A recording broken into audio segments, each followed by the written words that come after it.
ஆதி என்னும் பராபரையே அன்பான மனோன்மணியே ஜோதி என்னும் பஞ்சகத்தாலே சொற்பெரிய கரிமுகனே தேது நீக்கும் கந்தவளே திருத்துகின்ற குருநாதர்களே 18 சித்தர்களே பண்பான பரமசிவமே ஓதிய ஜோதிடங்கள் உரைப்பதற்கு நாரவிந்து வடிவாக நல்ல துணை ஆவேரே.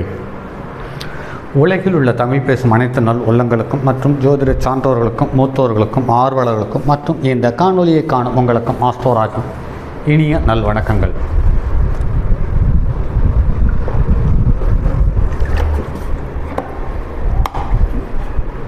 ஜோதிடம், ஆன்மீகம், வாழ்வியல், மருத்துவம் என்ற 4 தலைப்புகளில் தொடர் காணொலிகளாக பார்த்து வருகிறோம். அந்த வகையில் இன்று ஜோதிடத்தில் 6ஆம் இடமும் நோயும் சார்ந்த தகவலை தற்போது தொடர் காணொலிகளாக பார்த்து வருகிறோம். இந்த வகையில் நீண்ட நாளைய நோய்கள், அந்த நோயை விட்டு விலகாமல் ஆயுள் பரியந்தம் நோயோடு பயணித்து ஆயுளை முடித்து கொள்ளக்கூடிய சந்தர்ப்பத்தை உண்டு பண்ணி தரக்கூடிய துரதிர்ஷ்டமான கிரக அமைப்பில் தரக்கூடிய நோய்கள் போன்ற சம்பந்தப்பட்ட தகவல்களை தற்போது பார்த்து கொண்டிருக்கிறோம். அந்த வகையில் இதுவரை கடந்த சில ஜாதகங்கள் சிம்மமும் கடகமும் ஆயில்ய நட்சத்திரமும் மக நட்சத்திரமும் அல்லது கேதுவனுடைய நட்சத்திரமும் புதனுடைய நட்சத்திரமும் சார்ந்த தகவலை பார்த்தோம். அடுத்து தற்போது பார்க்கக்கூடிய ஒரு ஜாதகம்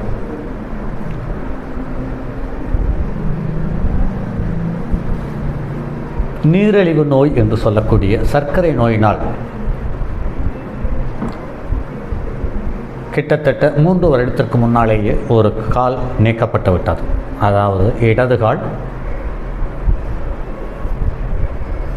முழங்காலுக்கு மேல் கிட்டத்தட்ட ஒரு அரை அடி அல்லது தொடையினுடைய கீழ் தொடையிலிருந்து காலை முழுமையாக கீழே நீக்கிவிட்டார்கள். அடுத்தது தற்போது இப்போ வலது காலிலும் புண் ஆறாமல் கொஞ்சம் கொஞ்சமாக உணர்ச்சி இழந்து வருகிறது என்று சொன்னார்கள். இந்த ஜாதகத்தை நான் முதலில் பார்த்தது 1999. அப்போது இந்த ஜாதகம் மிக மிக வலுவாக இருந்தது. ஏனென்று கேட்டால் லக்னாதிபதி 5ஆம் இடத்தில் உச்சம் பெற்று வலுவாக இருக்கிறார் என்று சொல்லப்பட்டது. ஆனாலும் லக்னத்துக்கு 7க்குரிய மாரகாதிபதி புதன் லக்னத்திலேயே இருக்கிறது என்பது சற்று பின்னாடி கிட்டத்தட்ட புதன் திசை வரும் காலத்தில், அதாவது திருமணத்துக்கு பின் கடினமான சூழ்நிலை நிலவும் என்று சொல்லப்பட்டது. ஆனால் அன்று நமக்கு இது சர்க்கரை நோயை தரும் என்ற எண்ணமோ அல்லது சர்க்கரை நோயை தான் வரும் என்று சொல்லும் அளவுக்கு நம் ஜோதிடத்தில் புலமையும் இல்லை, அனுபவம் இல்லை. ஆனால் நடைமுறையில் தற்போது கடந்த 10 வருடங்களாக எல்லா ஜாதகத்தையும் ஒவ்வொன்றாக எடுத்து ஆராய்ச்சி செய்து பார்க்கும் பொழுது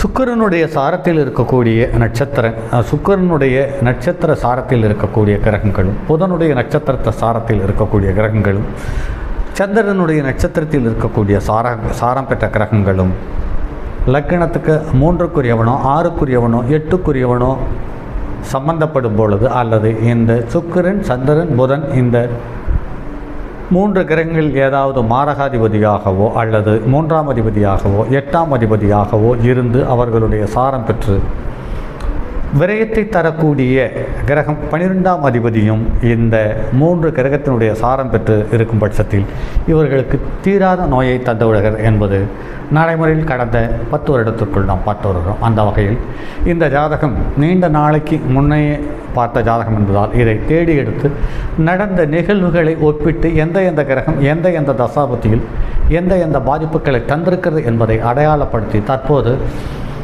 வலைதளத்தில் இதை காணொலியாக தருவதற்கான முயற்சி செய்த பொழுது எல்லாவற்றையும் தேடி எடுத்து நடைமுறை வாழ்க்கையை ஒப்பிட்டு நடைமுறையில் நடந்த நிகழ்வுகளை ஒப்பிட்டு ஆராய்ச்சி செய்து அந்த ஆராய்ச்சியின் விளைவாக காணொலிகளை தந்து கொண்டிருக்கிறோம்.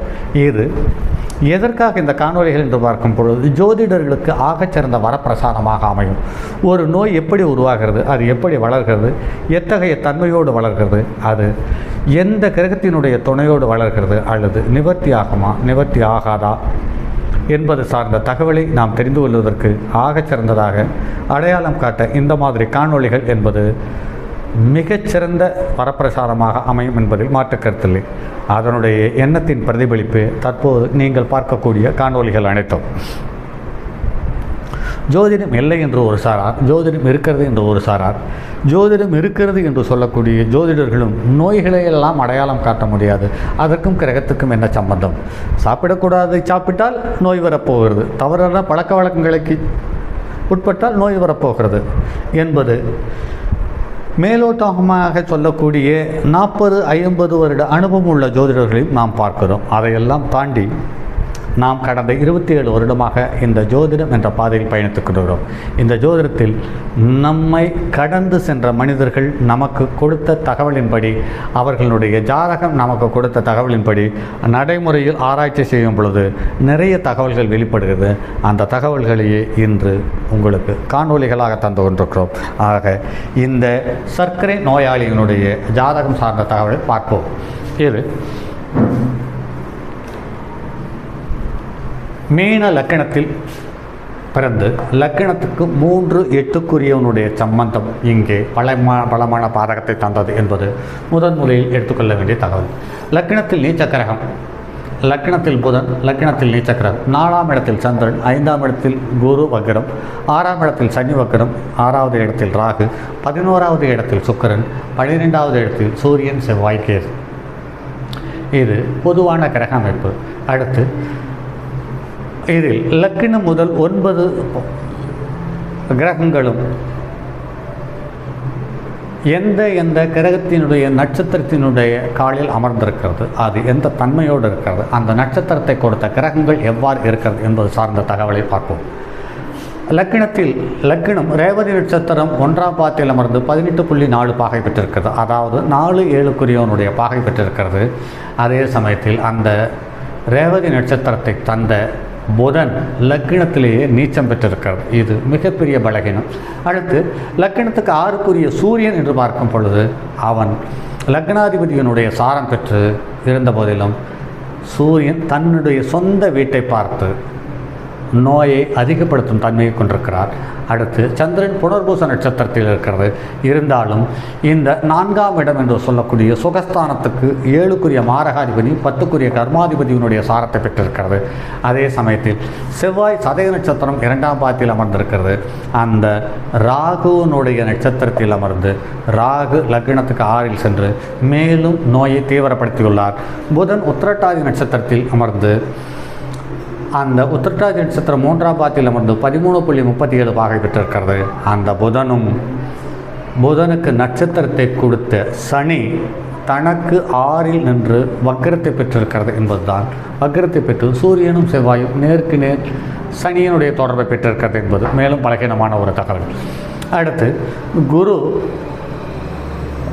வக்ரகதியிலிருந்து பூச நட்சத்திரம் முதல் பாதத்தில் அமர்ந்து 6.4 பாகை பெற்றிருக்கிறது. ஆக இந்த குருவும் வரையாதிபதியினுடைய சாரம் பெற்றிருக்கிறார் என்பது மேலும் பலகீனமான ஒரு தகவல். சுக்கிரன் திருவோண நட்சத்திரத்தில் அமர்ந்து லக்னத்துக்கு 8க்குரிய நீர்க்கிரகம், அந்த நீர்க்கிரகம் மற்றும் ஒரு நீர்க்கிரகத்துமான சந்திரனுடைய சாரம் பெற்று வக்ர குருவனுடைய பார்வை பெற்றிருக்கிறது என்பது. கர்மத்தை சுலபமாக செய்வதற்கு 8க்குரியவன் வழிவகுத்து தந்துள்ளார் என்பதுதான் மேலும் பலகீனமான ஒரு தகவல். மற்றும் சனி பூர நட்சத்திரம் முதல் பாதத்தில் அமர்ந்து 16.35 பாகை பெற்றிருக்கிறது. ராகு பூர நட்சத்திரம் 4ஆம் பாதத்தில் அமர்ந்து 24.16 பாகை பெற்றிருக்கிறது. கேது புரட்டாதி நட்சத்திரம் 2ஆம் பாதத்தில் அமர்ந்து 24.46 பாகை பெற்றிருக்கிறது. இதில் பாருங்கள் நண்பர்களே, இங்கு சனி 8க்குரியவனுடைய சாரம் பெற்றிருக்கிறது, 3க்குரியவனுடைய சாரம் பெற்றிருக்கிறது. ராகும் 3-8க்குரியவனுடைய சாரம் பெற்றிருக்கிறது. அதே சமயத்தில் 8ஆம் இடத்தை ராகுவும் பார்க்கிறது. அதே சமயத்தில் இங்கு 2ஆம் இடத்தை கேதுவும் பார்க்கிறது. ஆக ஜாதகத்தில் 3-8க்குரியவர்களுடைய 8க்குரியவன் 3க்குரியவனுடைய சாரம் பெற்றிருக்குது. அந்த 8க்கு உடையவன் 5க்குரியவனுடைய சாரம் பெற்றிருக்கிறது. ஆனால் சாரத்தை கொடுத்திருந்தாலும் சாரத்தை கொடுத்தவன் தனக்கு 6இல் மறைந்து போய் ஆக மேலும் வலுவான ஒரு சூழ்நிலை தந்திருக்கிறது என்பதுதான் மேலும் ஒரு தகவல். இந்த ஜாதகத்தில் சூரியனும் செவ்வாயும் சேர்ந்து சனியினுடைய வீட்டில் அமர்ந்து சனியும் சூரியனும் பரிவர்த்தனை பெற்றது என்பது மிகவும் பலகீனமான ஒரு தகவலாக தெரிகிறது. அதே சமயத்தில் இங்கு குருவும் வக்ரம் பெற்றிருக்கிறது. இவர் தன்னுடைய பழக்க வழக்கத்திலிருந்து மாறாமல் இந்த சர்க்கரை நோய்க்கு எது எல்லாம் சாப்பிடக்கூடாதோ அல்லது எடுத்துக்கொள்ளக்கூடாதோ அதையெல்லாம் எடுத்துக்கொண்டு மேலும் தன்னுடைய நோயை தானே அதிகப்படுத்தி கொள்வதற்கான சூழ்நிலையை ஏற்படுத்தி தான் கால்களை நீக்கும் அளவுக்கு கர்ணகடூரமான நோயாக இது மாறியது என்பது சொல்லப்படுகிறது. அதே சமயத்தில் லக்கணத்துக்கு 6ஆம் இடத்திலேயும் 12ஆம் இடத்திலேயும் 8ஆம் இடத்திலேயும் இருக்கக்கூடிய சனி நீண்ட கால நோயை தருவதற்கு ஏதுவான சூழ்நிலையில் அமர்ந்து லக்கணத்துக்கு 8க்குரியவனுடைய சாரத்திலேயே இருக்கிறது என்பதுதான் மேலும் பலகீனமான ஒரு தகவல்.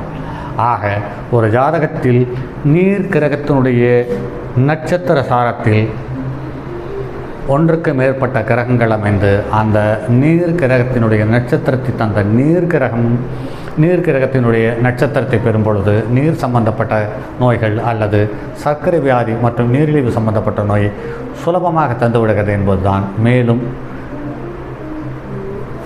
அடையாளம் காட்டப்பட்ட தகவலாக உணர்கிறோம். ஆக ஒரு ஜாதகம் என்பது நம்முடைய ஆதி முதல் அந்தம் வரை அனைத்து தகவல்களையும் தெளிவாக அடையாளம் காட்டக்கூடிய ஒரு கால கண்ணாடி என்பதில் மாற்றுக்கருத்தில்லை. சரி நண்பர்களே, மற்றும் அடுத்தது ஒரு பதிவில் சந்திப்போம்.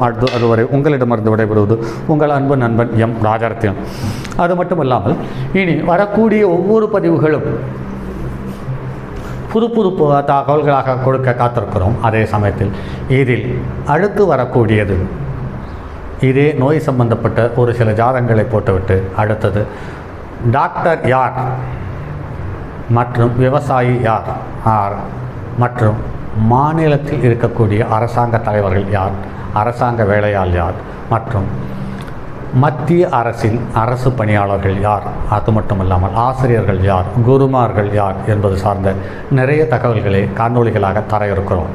ஆக என்னோடு பயணிக்கும் நண்பர்கள் இந்த தகவல்களை உங்களுடைய ஜாதகத்தோடு ஒப்பிட்டு பாருங்கள். அதே சமயத்தில் ஒப்பிட்டு பார்க்கும் பொழுது ஒரு கிரகம் எந்த நோயை தருகிறதோ அந்த கிரகத்துக்கு எதிரி கிரகம் எதுவோ அந்த கிரகத்தினுடைய காரகத்துவம் பெற்ற உணவுப் பொருள்களை எடுத்துக்கொள்ளுங்கள். அந்த நோய் வந்தாலுமே கூட பலமான பாதிப்புகளையோ சங்கடங்களையோ தராமல் உங்களை பாதுகாத்து கொள்ள அது ஏதுவாக இருக்கும். அதுக்காகத்தான் இந்த காணொளி என்பதை புரிந்து கொண்டு பாருங்கள். குறிப்பாக ஒரு ஜாதகத்தில் நீரிழிவு நோய் என்று சொல்லக்கூடிய சர்க்கரை நோயை தரக்கூடிய சுக்கிரனுக்கு பகையான கிரகம் சூரியன், அந்த சூரியனுக்கு உகந்த அல்லது சூரியனுடைய ஆதிக்கம் பெற்ற கோதுமையினுடைய உணவை எடுத்துக்கொள்ளும் பொழுது சர்க்கரை நோய் கட்டுப்பாட்டுக்குள் இருக்கிறது. அப்படி இல்லாவிட்டால் மேலும் நோய் வளராமல் ஏதுவான சூழலை உண்டாக்கி தருகிறது என்பது மருத்துவம் சொல்லுகிறது. நடைமுறை நாட்டு மருத்துவர்களும் சொல்கிறார்கள். ஜோதிடர்களாகிய நாமும் அதைத்தான் வலியுறுத்துகிறோம். சரி நண்பர்களே, மற்றும் அடுத்தது ஒரு பதிவில் சந்திப்போம். அதுவரை உங்களிடமிருந்து விடைபெறுவது உங்கள் அன்பு நண்பன் எம் ராஜரத்தினம். தங்கமான் மழுவோடேந்தி தன்மதி தலையில் கொண்டோர் மங்கையர் பதிக்கச் சொன்ன மாமொழி ஜோதிடத்தை இங்கு யாம் உரைப்பதற்கோர் இமை இன்னும் பிழை வராமல் காக்க செங்கன் மால் மருகன் ஞானேச்சரர் பதம் காப்பதாமே.